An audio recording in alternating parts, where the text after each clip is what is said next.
কি রে কাছে ওরকম আলু ফুলুক করতেছিস, তোর মতলব কি? বন্ধু বহুদিন পর প্রেম ভালোবাসা মনে হচ্ছে লাইনই আই আছে, মনে হচ্ছে যে আজকে পুইটাই দেবে। তুই তো আইদিন এসে একটু বুদ্ধি মুদ্ধি দিন আয়।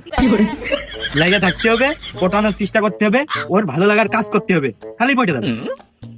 দেখতে পাচ্ছিস না তুই সব সেন্ট মেরিয়ে বেড়াচ্ছি, ও বাস নাই আমার কাছে দিলাস।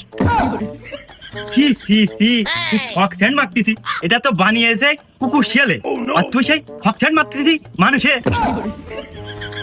হ্যাঁ এটা মাখলি বলে আকর্ষণ বাড়ে, আর বলে এই সেন্টার উচ্চদানে সব কাছে আসে।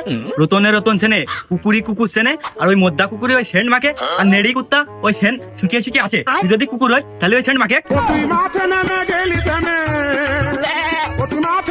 বন্ধু এ সেন্ট নাই আর মাখবো না রে।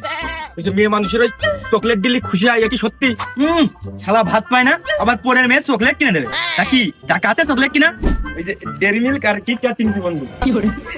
আমি বুঝলাম না, আমি আন্দাজের পারে কইলাম কিন্তু কুত্তা কোয়ালিটির আছি, তুই ওই আরেক কুত্তার সাথে প্রেম করবি। কে বন্ধু এইটা দিলি তো প্রেমটা ভালো হয়, এইটা দিলি তো আগই। এত কিছুর পরেও ওর মতো শিক্ষিত ছেলেমেলে যদি সতর্ক না হয়, তাহলে দেশের আর মানুষগুলো সতর্ক হবে কি করে? এই চকলেট খাওয়ানো ক্ষতিকার তাই। আরে বন্ধু বেশি খাওয়াবে না নি, ওই প্রেম টেম হয়ে যাক, তারপরে মনে কাজ বাড়ি নাই স্যার ভাত রান্দা মানে চকলেট খাওয়াবে না নি।